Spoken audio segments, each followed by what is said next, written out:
I'm gonna take the liberty, Sadhguru, to do what I normally do on my television show, which is a rapid fire round.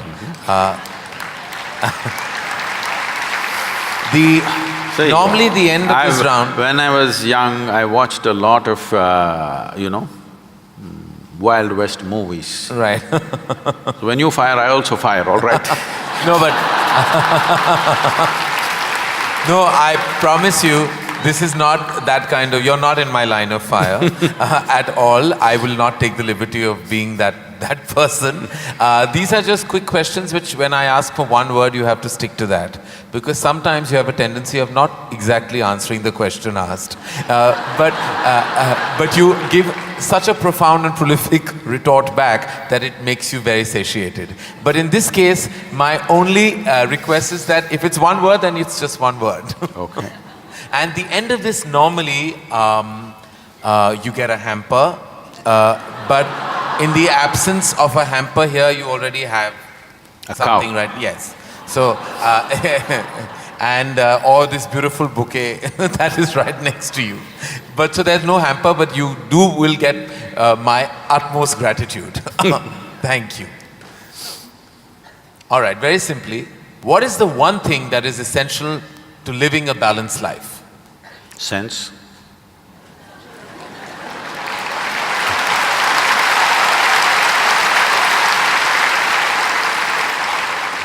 What is the one thing we must absolutely do away with in order to lead a balanced life? Senselessness. Yes. All right. I thought that was coming. First thing that comes to your mind when I say the following, the first thing, organized religion. Madness. Marriage. Cohabitation. Competition. Stupid. Money. Useful. Love.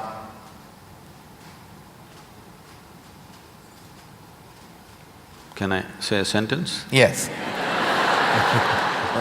I will allow that. Most beautiful, but unfortunately crippling for most people.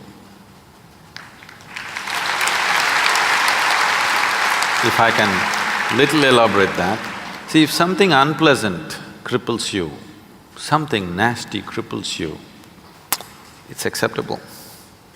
When something beautiful cripples you, it's a true disaster.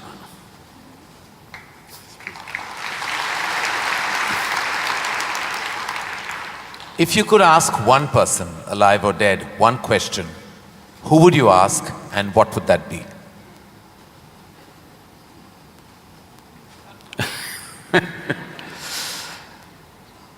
I really sorted out all my questions because I did not spend time educating myself or doing anything. I spent my entire life sorting out every damn question I had. I've kind of run out of questions. And you certainly have not run out of any answers and you never will. Best advice you have ever received? Nothing. Never? No. I never sought, nor did I receive. I made myself in such a way I'm incapable either of seeking advice or giving advice.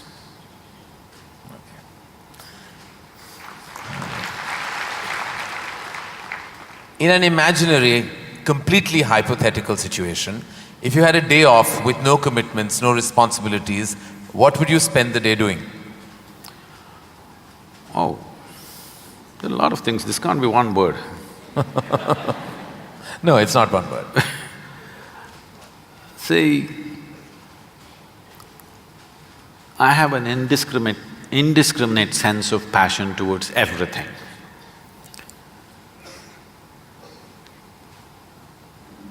There were lots and lots of things I did at one time, but these days, time is not allowing me to do that, so generally if I have little time, all I do is play golf. Because that's safe and within the city and I can get back in time for something else to be done. But if an entire day is left to me, which they have not done for a long time, They've not left it to me. If that happens, I will close my eyes and sit because that is the best, I am at my best when I truly have nothing to do.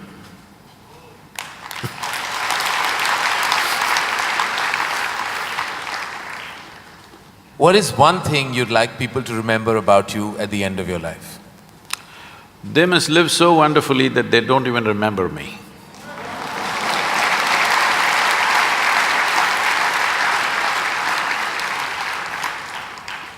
If you found a way to travel through time, where would you go?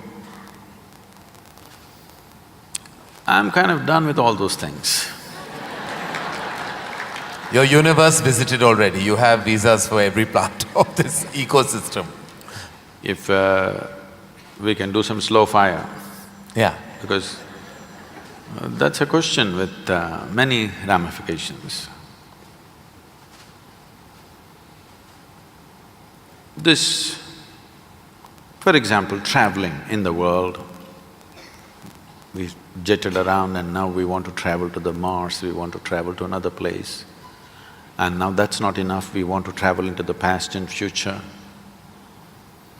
All this longing is again exploratory in nature.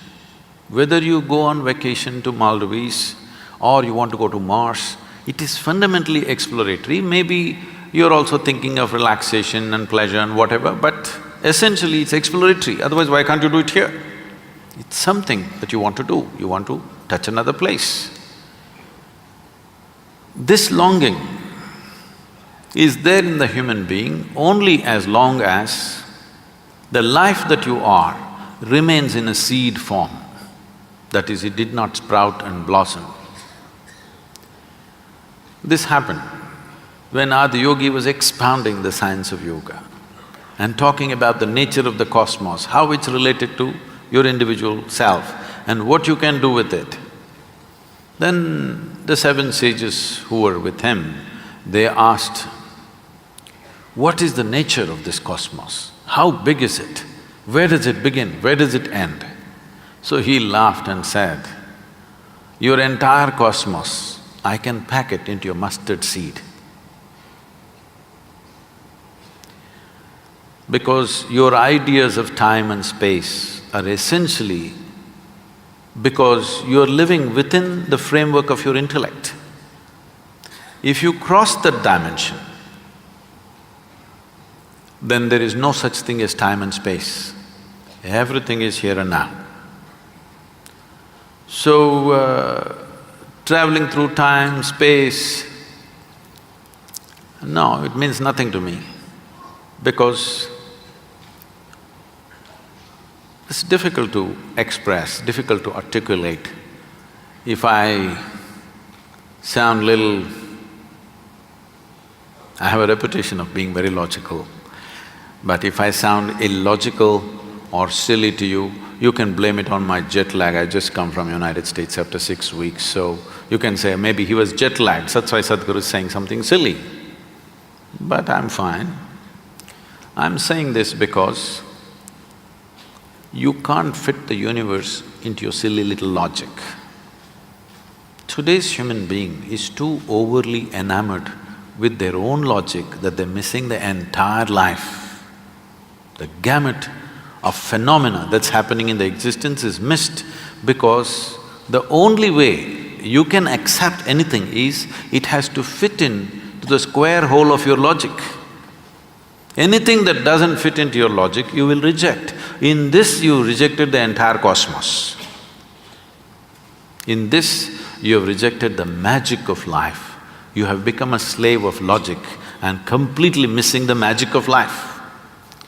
So, this time, space, all this stuff is because intellectually you're trying to dissect the universe and try to understand this. Tell me if you sit here, suppose you're very joyful, do you see, you will not know how the day passed off. And if you're depressed, do you see the day won't pass? So time is a consequence of the miserable nature of human existence. If you are truly blissed out and ecstatic, you wouldn't know what is a day, what is a year, what is a lifetime, you wouldn't know. There have been times I sat down, I didn't realize, I thought it's 5 minutes, but people gathered around and started molesting my feet. Well, because in their understanding, I sat there for many days or whatever. This idea of time and space is a very convoluted idea simply because people are stuck in the framework of their logic. My work, my fundamental work is to take people beyond the framework of logic into the true magic of existence, our own existence. But it takes a lot of time. Still, my reputation is of being very logically correct because I'm still trying to woo them, still wooing them, you know. For the real thing to happen, they will take a long time, unfortunately, because they have become such slaves of their logic. What is the first thing you notice when you meet a person? Just everything. Everything. Everything. Past, present and future.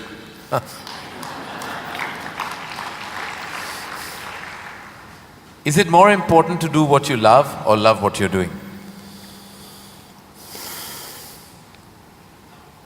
One word or more? The choice is entirely yours. See, if you are an intelligent person, you will try to do what you love most. But if you're a genius, you will do just what is needed.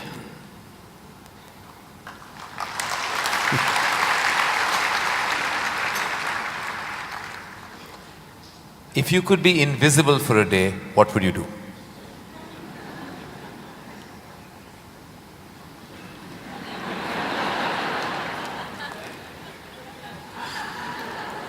You wouldn't know?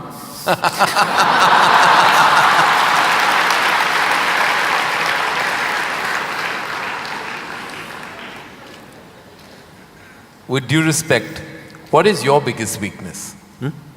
Biggest? What is your biggest weakness? See, what normally people treat as weakness in their lives. Okay, let me give a normal answer. Why? Why am I going into all this? Already you said I'm what? What is the word? Sashayed.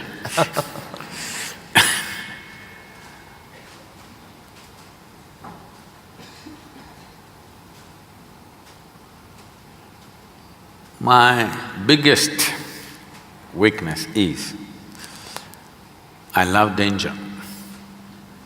Without danger I cannot live. I need to do something which keeps me on the edge of being mortal, being alive and dead. I want to walk that line all the time.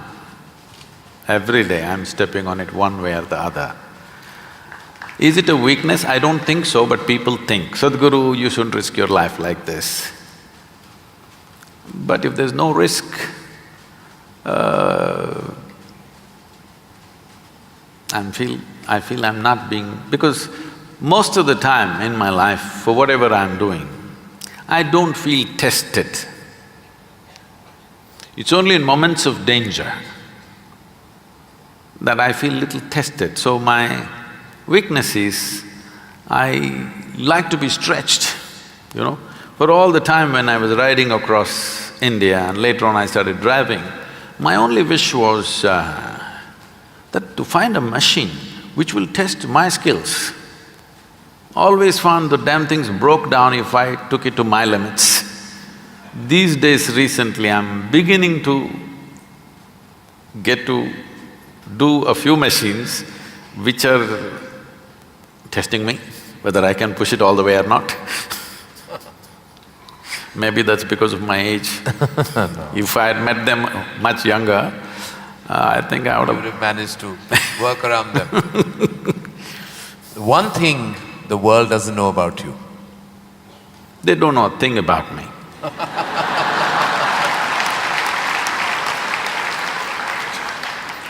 That's a fact. And the one thing you wish you could change about yourself? Oh, I never looked at that.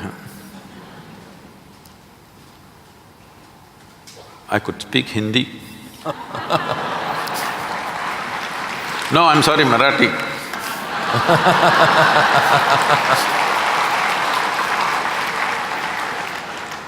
The one thing you wish you could change about the world? Oh, a lot of things. One. Human beings. Desperately in need of. Sir, what would you consider to be your greatest achievement? I don't think there's any. Because I always fall woefully short of my own expectation of what I could do. So I never feel anything is an achievement. Is there a song you love and can listen to all the time? Oh. I somehow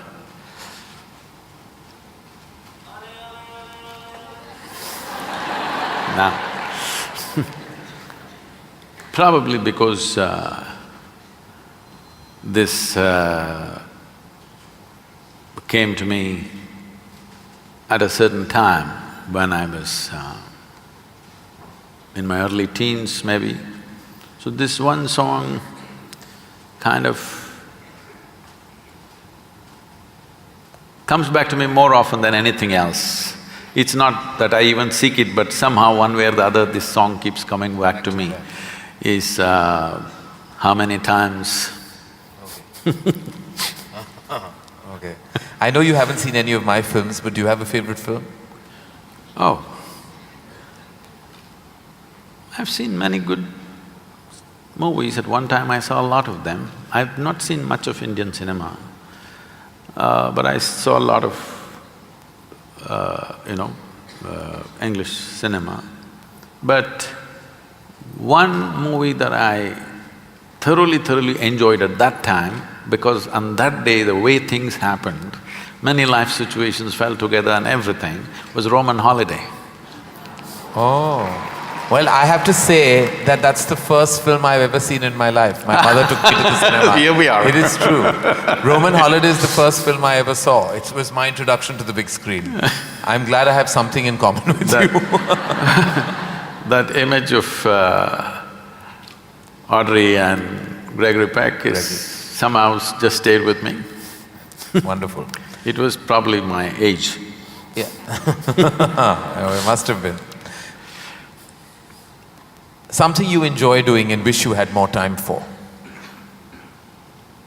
I wish I had more time, because I made myself like this, that there is nothing that I enjoy or do not enjoy. I make sure I enjoy everything that I do, including simply sitting quietly or talking to somebody or doing whatever, because my activity is not limited to one area, so many things. If you did not enjoy everything that you do and do not do, you will go insane trying to manage so many things. But I will not go insane, because I enjoy being alive. Activities, anything is okay. Everything I do, I enjoy. Small things, big things, every kind of thing. Most profound things and silly things, I enjoy thoroughly. Should us all. Lastly, in a biopic made on you, who would play you? But who would make a biopic first of all? No, there would be lots of interested people. Maybe you should animate. I don't think you would want that. Well, that is the end of the rapid fire, and you totally deserve the hamper that doesn't exist on this platform. But it's a virtual hamper that I've given to you with my love, gratitude and deepest amount of respect. Thank you. Thank you.